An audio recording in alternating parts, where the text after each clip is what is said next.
Hello everyone, welcome you all to the Agrawal tutorials. आज हमारा quick revision series का जो नेक्स्ट वीडियो है वो रेजोनेंस टॉपिक के ऊपर है। ठीक है, रेजोनेंस एक इम्पॉर्टेंट टॉपिक है एग्ज़ाम के लिए। किसी भी यूनिवर्सिटी का एग्ज़ाम क्यों ना हो, रेजोनेंस अगर उस सिलेबस में है तो resonance is one of the very important topic for exam. ठीक है, तो रेजोनेंस बेसिकली किसी भी सर्किट में दो तरह से होता है, क्योंकि एज यू नो कि हमारे पास जो सर्किट्स हैं वो दो तरह के हो सकते हैं। पहला आपका सीरीज सर्किट्स हो सकते हैं, सीरीज सर्किट जिसमें एलिमेंट सीरीज़ में लगे हुए हों, और दूसरा हमारा पैरेलल रेजोनेंस हो सकता है या पैरेलल सर्किट्स हो सकता है। तो दोनों ही टाइप के सर्किट्स में जो रेजोनेंस है वो हम देख सकते हैं। ठीक है, तो रेजोनेंस को शुरू करने से पहले सबसे पहले हमें ये समझना होगा कि रेजोनेंस बेसिकली होता क्या है। दिस इज़ नॉट समथिंग जो हमें याद कर लेना चाहिए कि हम कैसे कैसे डेरिवेशंस करेंगे, कैसे कैसे कंडीशंस को निकालेंगे। ठीक है, हमें उसको अगर समझेंगे तो हम किसी भी रैंडम सर्किट को उठा के उसमें रेजोनेंस की कंडीशंस को एस्टैब्लिश कर सकते हैं। Right, this is not limited to only those cases जो हमें किताबों में लिख के दिए गए हैं या हमें नोट्स में लिखवाए हैं या हमें क्लास में पढ़ाए हैं। ठीक है, तो रेजोनेंस एक ऐसी कंडीशन है जिसमें हम किसी भी सर्किट के पावर फैक्टर को यूनिटी बनाते हैं। पावर फैक्टर यूनिटी यानी कि cos फाई की वैल्यू अगर 1 हो जाए तो हम उस सर्किट के लिए कहते हैं कि इसमें cos फाई की कंडीशन अचीव हो गई है। राइट, अब cos फाई 1 कब होता है? अगर आपने इसी सर्किट्स का थोड़ा सा भी नॉलेज गेन किया है तो किसी भी एक सीरीज सर्किट के लिए अगर इम्पीडेंस की वैल्यू देखें तो सीरीज सर्किट में एक RLC सर्किट के लिए जो R, L और C तीन चीज़ें अगर हमारी सीरीज़ में लगी हैं तो उस पर्टिकुलर सर्किट्स के लिए जो इम्पीडेंस होता है वो होता है √R² plus XL minus XC का होल स्क्वायर। ठीक है, इस कंडीशन में हम अगर देखें तो cos फाई की वैल्यू होती है R/Z, एक फार्मूला है हमारा। इस पर्टिकुलर केस में अगर हम Z की वैल्यू को R के बराबर कर दें किसी तरह से तो R/R विल गिव यू 1, यानी कि cos फाई की वैल्यू 1 के बराबर हो जाएगी। तो हम क्लियरली देख पा रहे हैं कि एक सीरीज सर्किट जिसमें RLC तीन एलिमेंट्स तीनों सीरीज में लगे हुए हों, उस पर्टिकुलर कंडीशन के लिए हमें रेजोनेंस कंडीशन को अचीव करने के लिए Z की वैल्यू को R के बराबर करना पड़ेगा। अब अगर आप Z का फॉर्मूला देखें तो Z की वैल्यू R के बराबर कब हो सकती है? इसमें जब हमारा XL और XC दोनों बराबर हो जाएंगे, और XL और XC जब हमारे बराबर हो जाएंगे तो Z की वैल्यू हो जाएगी √R² प्लस 0² और we can say Z is equals to R।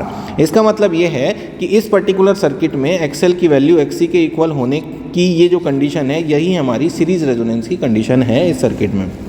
Right, हमारे पास सीरीज सर्किट जो है उस सर्किट में तीन पैरामीटर्स हैं RLC, L के लिए हमारे पास रिएक्टेंस है XL, C के लिए हमारे पास रिएक्टेंस है SC, और what ever the current will flow through this circuit that will cause a voltage drop across each elements. यहाँ हमारे पास VR होगा, यहाँ VL होगा, यहाँ VC होगा। तो अगर आप एक RLC सीरीज सर्किट का फेजर डायग्राम बनाते हैं तो फेजर डायग्राम में क्या क्या चीज़ें आती हैं? यू नो, वोल्टेज और करंट्स प्रेजेंट करने के लिए हम लोग फेजर डायग्राम बनाते हैं। तो हमारे पास एक करंट है जो कि रेफरेंस लाइन है, क्योंकि किसी भी फेज़र को बनाने के लिए हम एक कॉमन क्वांटिटी को रेफरेंस पर प्लॉट करते हैं। तो for a series circuit the current is the common quantity always. With respect to this current what will be the voltages across each elements, जो इनके साथ रिलेशन बनाएंगे। Voltage across resistor will be in phase with the resistance will the current, तो VR आपका same phase में होगा। Line inductor voltage will have an angle of 90 degree from the current, जिसमें 90 degree से वो लीड करेगा। तो ये VL आपका 90 डिग्री से लीड करेगा, करंट लैग करेगा, और कैपेसिटिव वोल्टेज 90 डिग्री से लैग करेगा, करंट लीड करेगा। ठीक है, तो हम ये देख पा रहे हैं कि अगर XL is equals to XC है और voltage across inductor VL is equals to है I इंटू XL और वोल्टेज अक्रॉस कैपेसिटर है I इंटू XC, और I दोनों में कॉमन है, तो इसका मतलब क्या हो गया? VC और VL भी दोनों में बराबर होंगे। और अगर VL और VC दोनों में बराबर हैं तो ये जो फेज़र बना रहे हैं हम लोग, इसमें VL VC को इक्वल शो करते हुए हम लोग बता सकते हैं कि ये इस सीरीज सर्किट का फेज़र डायग्राम है। ठीक है, इस पर्टिकुलर कंडीशन का रेजोनेंस कंडीशन में लाने के लिए। तो इन दिस कंडीशन हम और क्या कहते हैं कि अगर Z की वैल्यू R के बराबर है, which is nothing but a minimum value of the impedance. Right, क्योंकि इस रेजिस्टेंस में आप कोई भी क्वांटिटी को ऐड करोगे तो वो इम्पीडेंस की वैल्यू को इंक्रीज करेगा, चाहे वो कोई भी XL हो, XC हो या डिफरेंस हो, एनीथिंग इज देयर। तो if Z is minimum then I is equals to जो V/Z होता है, in this case this is equals to V/R, तो this will be the maximum value of current we can achieve in case of series circuit. यहाँ पर हम लोग इस current को मैक्सिमम वैल्यू अचीव कर सकते हैं। तो this I is nothing but your I am, हम इसको आई एम भी कह सकते हैं अगर circuit under the resonance condition काम कर रहा है तो, राइट। तो यहाँ पर हमें क्या क्या मिल गया, cos फाई की वैल्यू 1 मिल गई है, z की वैल्यू r मिल गई है, करंट मैक्सिमम जिसकी वैल्यू v बाई आर हो गई है, साथ ही साथ सर्किट में जो पावर कंजम्पशन होगा वो भी मैक्सिमम होगा, क्योंकि as you know the power consumed in a circuit is equals to I square R, so the current is maximum, power is also maximum, right. तो ये सारी चीज़ें हमारी सीरीज रेजोनेंस कंडीशन में आ जाती हैं to derive the relation for the resonant frequency. Resonant frequency का डेरिवेशन आपको एक्सएल इक्वल्स टू एक्सी से मिल जाता है। आप एक्सएल की जगह 2 पाई एफ एल पुट करें, एक्सी की जगह 2 पाई एफ सी पुट करें, तो 2 pi F L equals to 1/2 pi F C, यहाँ से आपको रेजोनेंट फ्रीक्वेंसी मिल जाएगी 1/2 pi under root of L C, ठीक है। ये आपका सीरीज रेजोनेंस में डेरिवेशन हो जाता है रेजोनेंट फ्रीक्वेंसी का। इसके अलावा और क्या क्या फॉर्मूलेज हमारे पास यहाँ पर आते हैं, एक आता है क्वालिटी फैक्टर। क्वालिटी फैक्टर को हम लोग कैलकुलेट कर सकते हैं voltage across inductor upon V या फिर voltage across capacitor upon V से, ठीक है। फर्दर इसको जब आप देखते हैं तो वी की वैल्यू आपके पास होती है आई इंटू आर या फिर आई एम इंटू आर, और वी एल की वैल्यू होती है I M into X L, V C की वैल्यू होती है I M into X C. तो यहाँ पर आपको मिलता है एक्स एल अपॉन आर और X C upon R, right. Further इसको जब हम सॉल्व करते हैं तो we get the quality factor is 1/r under root of L upon C. ये आपके क्वालिटी फैक्टर को कैलकुलेट करने के रिलेशन हो गए हैं, राइट। साथ ही साथ आपके पास एक और रिलेशन है जो क्वालिटी फैक्टर से रिलेट करता है, और एग्जाम में पूछा गया है कि जो क्वालिटी फैक्टर है वो किस किस तरह से रेजोनेंट फ्रीक्वेंसी और बैंडविड्थ से रिलेट करता है। तो quality factor is equals to the resonant frequency F R upon the bandwidth, right. Bandwidth क्या है, बैंडविड्थ के बारे में अगर बात करें तो बैंडविड्थ एक ऐसी टर्म है जो हमें डिफाइन करती है कि सर्किट में जो रेजोनेंस की कंडीशन अचीव हो रही है वो आपकी कैसे अचीव हो रही है। This is current versus frequency curve, right. ये जो फ्रीक्वेंसी है this is the resonant frequency here, right. At this resonant frequency you can achieve the maximum current and on this left side और right side the current is decreasing. So resonance हम कहते हैं कि when circuit के अंदर current की value I M by root 2 के बराबर हो जाए या उससे ज़्यादा हो जाए, that is nothing but 70.7% of the maximum value of current. तो जितनी रेंज ऑफ फ्रीक्वेंसीज इस पीरियड के बीच में आएंगी उनको हमने बैंडविड्थ के नाम से डिफाइन किया है, जिसमें फर्स्ट कट ऑफ फ्रीक्वेंसी वो हम कहते हैं लोअर कट ऑफ फ्रीक्वेंसी और सेकंड को कहते हैं अपर कट ऑफ फ्रीक्वेंसी, ठीक। तो बैंडविड्थ हम डिफाइन कर सकते हैं F2 माइनस F1 से, राइट। F2 माइनस F1 के अलावा बैंडविड्थ का एक और फॉर्मूला है R upon 2 pi L in terms of the circuit parameters, right. Now how we can find out the value of F1 and F2। F1 F2 को हम लोग half power frequencies भी कहते हैं। ये 2 नंबर का सवाल क्वेश्चन पूछा जाता है पेपर में। Half power frequencies F1 F2 क्यों कहते हैं, क्योंकि पावर होती है I M square R, right, at resonant frequency half and upper cut off frequency जो आई की वैल्यू है वो आई एम बाई रूट 2 के बराबर होती है। अगर आप इसमें आई एम बाई रूट 2 की वैल्यू को पुट करें पावर में तो you will get a relation maximum power that is I M by root 2 का whole square into R, that will give you I M square R upon 2, that is nothing but equals to P M by 2। This is the power consumed in the circuit at F1 and also at F2. That is why these are known as half power frequencies. Now how we can determine the values of half power frequencies? अगर फॉर्मूले की बात करें तो F1 का formula होता है FR minus bandwidth upon 2 और F2 का होता है FR प्लस बैंडविड्थ अपॉन 2। आप यहाँ पर देखिए इसके अंदर जो F1 है उसको आप इस पर्टिकुलर ग्राफ से भी डिटरमाइन कर सकते हैं। यहाँ पर आप देखिए यहाँ से लेके यहाँ तक आपके पास FR का वैल्यू है और यहाँ से लेके यहाँ तक आपके पास बैंडविड्थ अपॉन 2 है, ठीक है। तो FR में से आप बैंडविड्थ अपॉन 2 को माइनस कीजिए, यू गेट F1, और FR में अगर बैंडविड्थ अपॉन 2 को ऐड कीजिए तो you get the value of F2। ये आपको डायरेक्टली ग्राफ से मिल जाता है, ठीक है। Now how we can derive this F1 and F2? ये बड़ा सिंपल है। इसके लिए आपको एक कर्व का इस्तेमाल होता है जो आपका रिएक्टेंस वर्सेस फ्रीक्वेंसी का कर्व है। इसके अंदर आप रेजिस्टेंस को प्लॉट करते हैं, दिस इज रेजिस्टेंस, एक्सएल को प्लॉट करते हैं, this is XL, and XC को प्लॉट करते हैं, दिस इज एक्सी, राइट। इसमें आप देखते हैं कि जिस पॉइंट पर एक्सएल और एक्सी इक्वल हो जाते हैं ये आपका है रेजोनेंट फ्रीक्वेंसी, राइट। तो फिर आप यहाँ पर कहते हैं कि अगर मेरे पास F1 यहाँ पर है और F2 यहाँ पर है तो दोनों F1 और F2 पे हमारे पास जो XL माइनस XC का डिफरेंस है that is equals two plus minus R के बराबर है।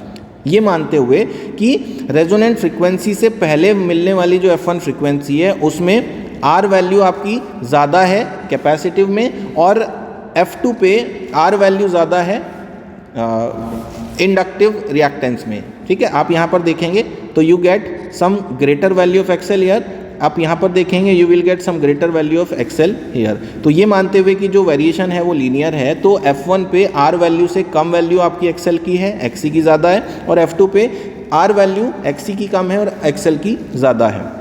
तो आपको यहाँ पर एक रिलेशन मिलता है कि जो XL माइनस XC है वो प्लस माइनस R के बराबर है।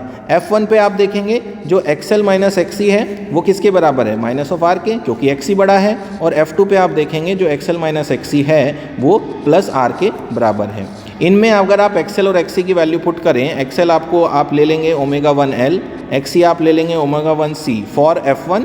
इसी तरह से XL आप ले लेंगे ω2L एंड XL आप ले लेंगे ω2L एंड XC आप ले लेंगे ω2C। पुट करेंगे ऊपर के रिलेशंस में तो आपको यहाँ से ω1 एंड ω2 की वैल्यूज़ मिल जाती हैं, और इन वैल्यू को गेट करके आप F1 और F2 की वैल्यू को डिटरमाइन कर सकते हैं, ठीक है। तो ये सारी चीज़ें आपकी आ गई हैं सीरीज़ रेजोनेंस के केस में।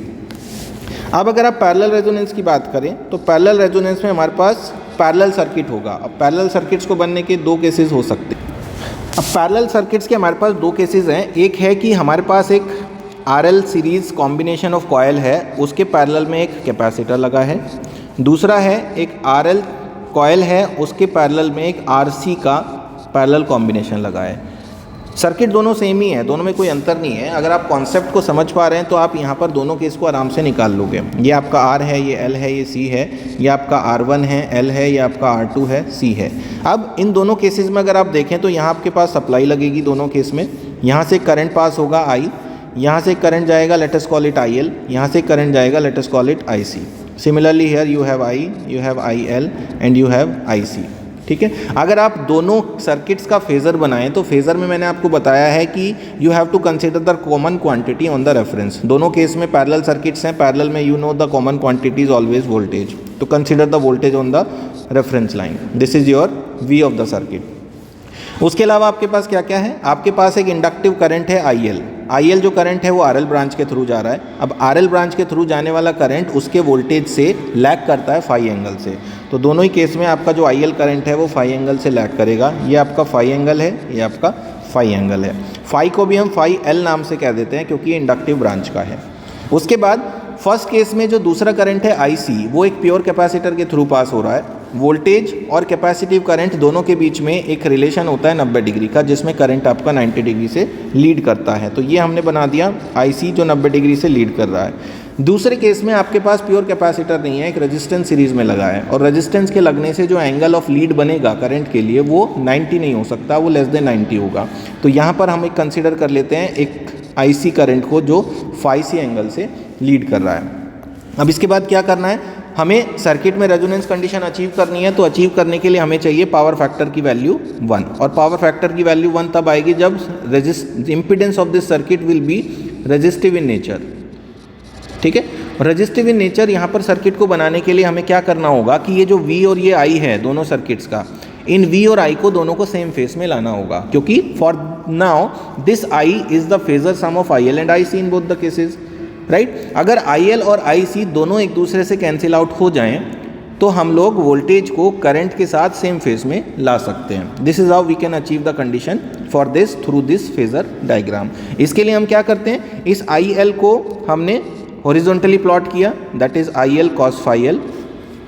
सेम इसी को वर्टिकली प्लॉट किया, this is IL sin phi L, right. अगर IC IL sin phi L के बराबर हो जाए, IC IL sin phi L के बराबर हो जाए तो दोनों एक दूसरे से कैंसिल आउट हो जाएंगे, और दोनों एक दूसरे से जब कैंसिल आउट होंगे तो वोल्टेज के साथ सेम फेस में करंट आएगा जिसका नाम है IL cos phi L।